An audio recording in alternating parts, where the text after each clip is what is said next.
Bill Rogers ने एक बार कहा था, हम अक्सर उन पैसों से वो चीज़ें खरीदते हैं जिनकी हमें ज़रूरत नहीं होती, उन लोगों को प्रभावित करने के लिए जिन्हें हम पसंद भी नहीं करते। सोचिए, क्या आपकी अलमारी में कोई ऐसा कपड़ा है जो आपने सिर्फ इसलिए खरीदा क्योंकि वो ट्रेंडिंग में था? या क्या आपने नया फ़ोन सिर्फ इसलिए लिया क्योंकि आपके दोस्तों के पास लेटेस्ट मॉडल था? आज हम ऐसी दुनिया में जी रहे हैं जहां हमारी ज़रूरतें हमारी खुद की नहीं बल्कि समाज द्वारा तय की जा रही हैं। आज इस वीडियो में हम बताएंगे कि कैसे सामाजिक दबाव, सोशल प्रेशर हमारी जेबें खाली कर रहा है, इसके पीछे मनोविज्ञान क्या है और इस जाल से कैसे बाहर निकला जाए। आइए इसे एक कहानी के जरिए समझने का प्रयास करते हैं। अजय एक 26 साल का आईटी प्रोफेशनल है। उसकी सैलरी राउंड फिगर में 1 लाख के समथिंग। राहुल की ज़िंदगी ठीक ठाक चल रही थी। वह गांव से निकला एकदम सादा जीवन, उच्च विचार वाला लड़का था।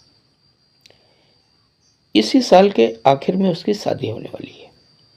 उसकी होने वाली पत्नी लखनऊ जैसे स्मार्ट शहर की लड़की थी।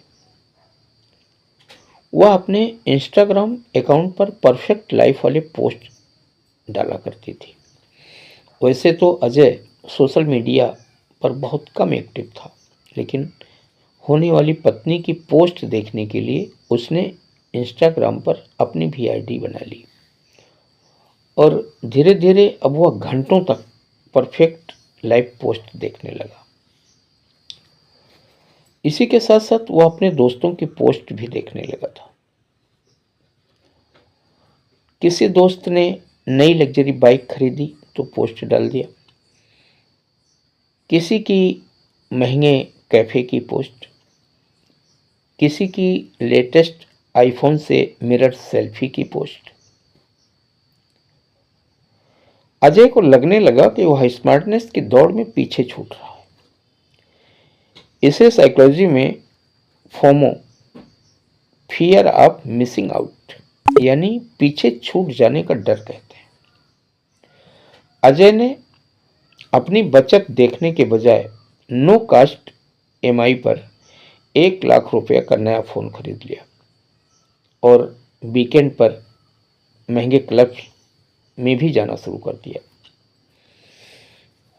6 महीने तक यह सिलसिला चला और 6 महीने बाद राहुल का इमरजेंसी फंड नील था और क्रेडिट कार्ड का भारी कर्ज था उसके सर पर।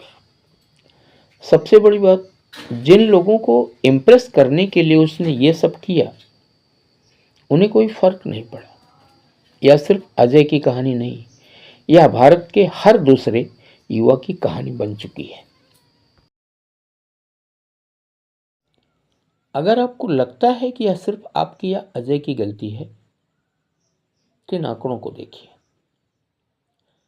पहला, क्रेडिट कार्ड और पर्सनल लोन का जाल। Reserve bank of India RBI के आंकड़ों के मुताबिक पिछले कुछ वर्षों में भारत में अनसिक्योर्ड पर्सनल लोन और क्रेडिट कार्ड के खर्चे में रिकॉर्ड बढ़ोतरी हुई है।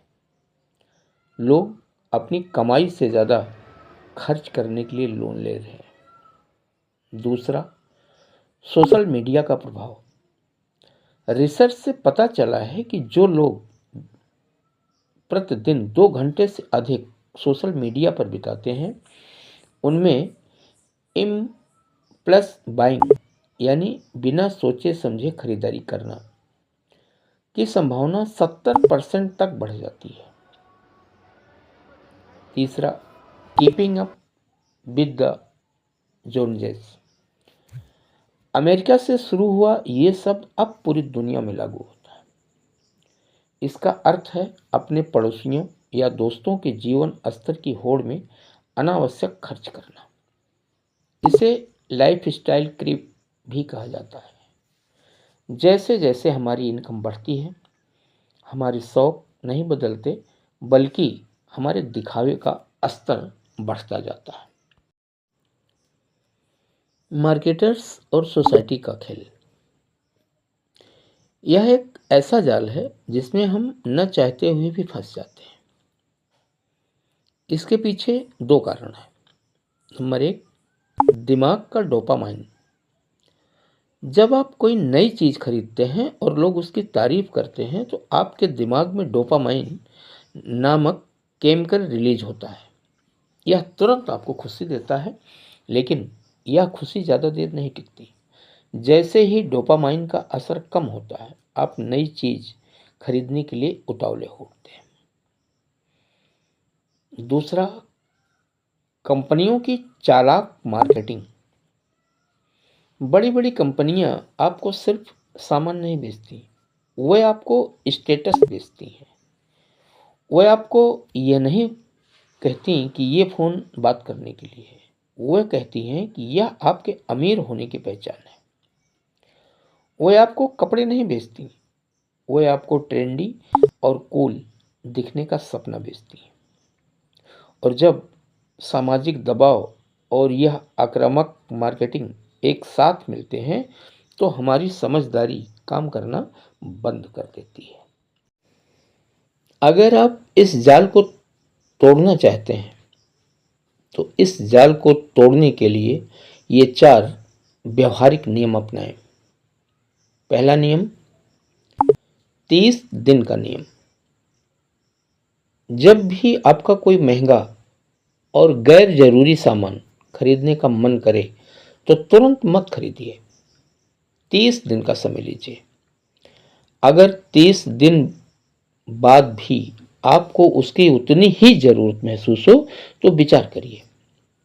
वैसे 80% आपकी वो इच्छा मर चुकी होगी।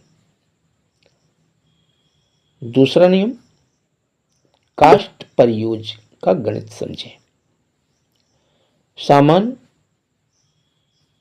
उसकी उपयोगिता के अनुसार खरीदें, स्टेटस से नहीं।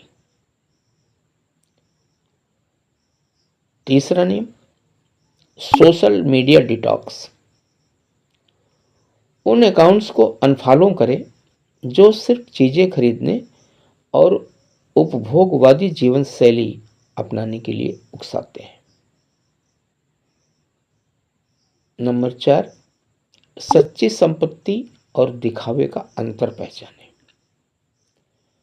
प्रसिद्ध लेखक मॉर्गन हाउसेल कहते हैं, true wealth is what you don't see. यानी असली धन वो है जो दिखता नहीं, जैसे आपका बैंक बैलेंस, एफडी और आपके इन्वेस्टमेंट्स। जो दिखता है, महंगी गाड़ियाँ, महंगे कपड़े, वो तो खर्च हो चुका धन है। याद रखिए, समाज को इस बात से कोई फर्क नहीं पड़ता कि आपका बैंक बैलेंस कितना है या आप रिटायरमेंट के समय सुरक्षित हैं या नहीं। जब वित्तीय संकट आता है तो वो लोग आपकी मदद करने नहीं आएंगे जिन्हें इम्प्रेस करने के लिए आपने पैसे खर्च किए थे। अपनी वित्तीय स्वतंत्रता की चाबी किसी और के हाथ में मत सौंपिए। अपनी पहचान इस बात से मत बनाइए कि आपके पास क्या है, बल्कि इस बात से बनाइए कि आप कौन हैं। अगर ये वीडियो अच्छा लगा हो तो इसे अपने दोस्तों को शेयर करें और इसी तरह की वीडियो देखने के लिए चैनल को सब्सक्राइब करें ताकि आप वित्तीय रूप से जागरूक बन सकें। अगली वीडियो में फिर मिलते हैं नई वित्तीय जानकारी के साथ। तब तक के लिए सोच समझकर खर्च करें और खुश रहें। नमस्कार।